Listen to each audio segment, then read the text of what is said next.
लेकिन आपने ऐसा दुष्चक्र बन गया है इस देश में शिक्षा को लेके। शिक्षा महंगी होगी उसका मतलब है कि बहुसंख्यक जनता शिक्षा से वंचित होगी। महंगी शिक्षा बहुसंख्यक वंचित। आपको प्राइमरी तो विशेष तौर पे अनिवार्य शिक्षा होनी चाहिए और मुफ्त होनी चाहिए और उच्च कोटि की होनी चाहिए, गुणवत्ता उसकी श्रेष्ठ होनी चाहिए। क्योंकि प्राइमरी में ही वो व्यक्ति है जिसका मूल जो बनना है, मूल स्वरूप जो बनना है, खांचा जो बनना है वो उसका बन चुका होगा। एक समान भी होनी चाहिए एक शिक्षा। समान भी होनी चाहिए। जी। वो भाई लोहिया जी वगैरह उनके थे ना कि राष्ट्रपति का बच्चा हो या हो चपरासी की संतान, है ना, शिक्षा हो एक समान। जी। तो एक समान होनी चाहिए। तो ये नारे नहीं थे, ये रणनीति थी। और देखिए फिर मेरा उच्च शिक्षा के विषय में जो सारी जो आसक्ति आई है और नोट बनाने की मशीन बनी, वो बनी शुरुआत में उच्च शिक्षा से, medical college, engineering colleges, private ये हुआ, डेंटल वेंटल सब कॉलेजेस जी। यहाँ से बना। फिर प्राइमरी एक फैशनेबल बनाया गया एजुकेशन को फैशनेबल बनाया गया। ये आपको हो सकता है टर्म अजीब लगे। जी।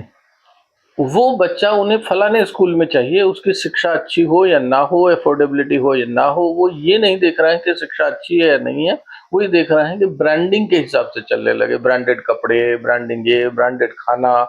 तो ये बाजारीकरण जो हुआ है, शिक्षा का बाजारीकरण हुआ। हमने उसका गुण दोष नहीं देखा, हमने उसकी ब्रांडिंग देखी। तो इन्वेस्टमेंट जो शुरू हुआ वो ब्रांडिंग में हुआ और बाजारीकरण हो गया, शिक्षा का निजीकरण हो गया। आप शिक्षा, ये फेलियर राज्य का तो निश्चित है। आज भी अगर आप लैंड एरिया देखेंगे, बिल्डिंग्स देखेंगे, तो सरकारी स्कूलों के पास प्राइम लैंड्स हैं जी। सबसे बड़े हैं उनके पास। लोग जो प्राइवेट स्कूल्स वगैरह चला रहे हैं वो बड़े छोटे छोटे टाइप के चला रहे हैं जी। और ये हर बात में है। बीएसएनएल का मतलब चंद्रयान भेजने का तो इंफ्रास्ट्रक्चर बीएसएनएल के पास है, बाकी हालत ये हो गई भाई साहब नहीं लगेगा जी। बीएसएनएल। और वो छोटे छोटे जो खोमचो टाइप में चलने वाले प्राइवेट वो थे, वो ज्यादा एफिशिएंट सर्विस देने लगे। तो इसका मतलब है इंफ्रास्ट्रक्चर तो सरकारी तंत्र के पास बड़ा था जी। लेकिन व्यवहारिक तौर पे प्रभावी ज्यादा छोटे इंफ्रास्ट्रक्चर के साथ प्राइवेट प्लेयर्स हो गए। ये हमें समझाया गया कि नहीं नहीं ये कामचोर हैं सरकारी जो हैं, इस वजह से इनकी गुणवत्ता कम है और ये बहुत बड़े तीसमार खा हैं जो प्राइवेट प्लेयर। तो हमें निजी क्षेत्र को बहुत ऊंचा दिखा करके और जो सार्वजनिक क्षेत्र था उसकी बिकवाली का मार्ग प्रशस्त हुआ। अब इससे भी एक खतरनाक बात आती है, कल लड़ाई हो जाए, हमें अगर चाहिए अच्छा टेलीकम्युनिकेशन, क्या प्राइवेट प्लेयर्स पे हम जो है विश्वास कर सकते हैं?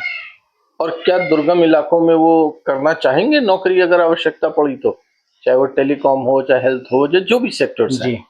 एजुकेशन ऐसा सेक्टर था जो कि एक तरीके की सेवा मानी जाती थी। अब अगर सेवा मानी जाती थी एजुकेशन, अब सेवा के बजाय धंधा हो गया। अब तो सेवा के बजाय धंधा हो गया और वो भी निजी हो गया, प्राइवेटाइजेशन हो गया। उसमें गुणवत्ता भी नहीं रही, सिर्फ ब्रांडिंग रही। ब्रांडिंग, निजीकरण, बाजारीकरण, ये इसका एक दुष्चक्र रचा गया शब्द कह रहा हूं जी।